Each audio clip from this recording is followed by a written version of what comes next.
ರಾಜ್ಯದಲ್ಲಿ ಮೂಲಸೌಕರ್ಯಗಳ ಕೊರತೆಯಿಂದ ಉದ್ದಿಮೆದಾರರು ನೆರೆಯ ರಾಜ್ಯಗಳ ಪಾಲಾಗಿಲ್ಲ ಎಂದು ನಗರಾಭಿವೃದ್ಧಿ ಸಚಿವ ಭೈರತಿ ಸುರೇಶ್ ಅವರು ವಿಧಾನ ಪರಿಷತ್ನಲ್ಲಿಂದು ತಿಳಿಸಿದ್ದಾರೆ.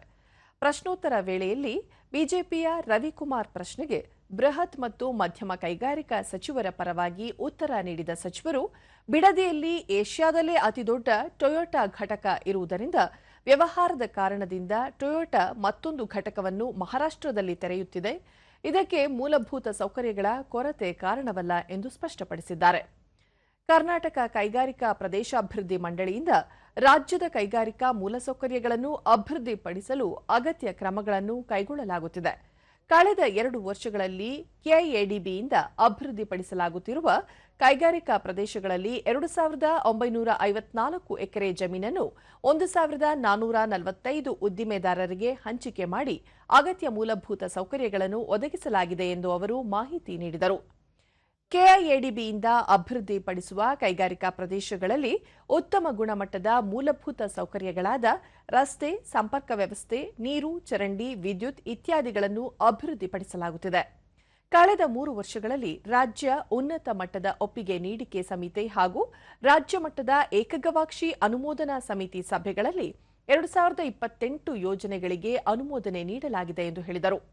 2028 ಯೋಜನೆಗಳಿಗೆ ಅನುಮೋದನೆ ನೀಡಿರುವುದರಿಂದ 5,11,732 ಕೋಟಿ ಬಂಡವಾಳ ಹೂಡಿಕೆ ಮತ್ತು 7,16,148 ಉದ್ಯೋಗಾವಕಾಶ ನಿರೀಕ್ಷಿಸಲಾಗಿದೆ ಎಂದು ತಿಳಿಸಿದರು. 7,16,148 ಜನಗಳಿಗೆ ಕೆಲಸ ಸಿಗ್ತದೆ ಅಂತ ಅವರು ನಮ್ದು ಅಂದಾಜಿದೆ ಸಭಾಪತಿಗಳೇ. ಈ ಪೈಕಿ ಸಭಾಪತಿಗಳೇ ಈಗಾಗಲೇ 81 ಯೋಜನೆಗಳು ಈಗಾಗಲೇ ಕಾರ್ಯಗತ ಆಗಿವೆ ಸಭಾಪತಿಗಳೇ, ಅನುಷ್ಠಾನ ಮಾಡಿದ್ವಿ. ಇದರಲ್ಲಿ ಸುಮಾರು 1,06,225 ಜನಕ್ಕೆ ಕೆಲಸಗಳು ಕೊಟ್ಟಿದ್ದಾವೆ ಸಭಾಪತಿಗಳೇ. ಮತ್ತೆ ಆಲ್ರೆಡಿ 69,564 ಕೋಟಿ ರೂಪಾಯಿಗಳು ಬಂಡವಾಳ ಈಗಾಗಲೇ ನಮ್ಗೆ ಹೂಡಿಕೆ ಆಗಿದೆ ಸಭಾಪತಿಗಳು ಈ 3 ವರ್ಷದಲ್ಲಿ ನಮ್ಮ ರಾಜ್ಯದಲ್ಲಿ.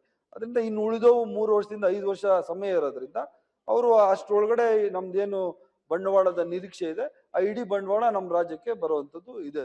ಅದರಲ್ಲಿ ಯುಜಿಡಿ ನಮ್ಮಲ್ಲಿ ಭದ್ರಾವತಿ ನಗರಸಭೆ ವ್ಯಾಪ್ತಿಯಲ್ಲಿ ಕೈಗೊಂಡಿದ್ದ ಒಳಚರಂಡಿ ಯೋಜನೆ ಕಾಮಗಾರಿಯಲ್ಲಿನ ಲೋಪದೋಷಗಳಿಂದ 3ನೇ ಸಂಸ್ಥೆಯಿಂದ ತನಿಖೆ ನಡೆಸಿ ತಪ್ಪಿತಸ್ಥರ ವಿರುದ್ಧ ಕ್ರಮ ಕೈಗೊಳ್ಳಲಾಗುವುದು ಎಂದು ನಗರಾಭಿವೃದ್ಧಿ ಸಚಿವ ಭೈರತಿ ಸುರೇಶ್ ತಿಳಿಸಿದ್ದಾರೆ. ಬಲ್ಕೀಸ್ ಭಾನು ಪ್ರಶ್ನೆಗೆ ಉತ್ತರಿಸಿದ ಅವರು, ವಿಶ್ವ ಬ್ಯಾಂಕ್ ನೆರವಿನಲ್ಲಿ ಭದ್ರಾವತಿ ಸೇರಿದಂತೆ 32 ನಗರ ಪಟ್ಟಣಗಳಲ್ಲಿ ಒಳಚರಂಡಿ ವ್ಯವಸ್ಥೆ ಕಲ್ಪಿಸುವ ಕಾಮಗಾರಿ ಕೈಗೊಳ್ಳಲಾಗಿದೆ. ಭದ್ರಾವತಿಯಲ್ಲಿ ಒಳಚರಂಡಿ ವ್ಯವಸ್ಥೆಯಲ್ಲಿ ಲೋಪದೋಷ ಸರಿಪಡಿಸಲು ಕ್ರಮ ಕೈಗೊಳ್ಳಲಾಗುವುದು ಎಂದರು. ಈಗ ಹೊಸದಾಗಿ DPR ಮಾಡ್ತಾ ಇದ್ದೀವಿ ಸಭಾಪತಿಗಳೇ. ಈಗ ಇನ್ನೊಂದಷ್ಟು ಈಗ ನನಗೆ ಕೊಟ್ಟಿರೋ ಮಾಹಿತಿ ಪ್ರಕಾರ ಬಿಡುಗಡೆಯಾದ ಮೊತ್ತ ಅದರಲ್ಲಿ 23.3 ಕೋಟಿ ಸಭಾಪತಿಗಳು. ಅದರಲ್ಲಿ 16 ಕೋಟಿ ನಾವು ಖರ್ಚು ಮಾಡಿದ್ದೀವಿ ಸಭಾಪತಿಗಳು.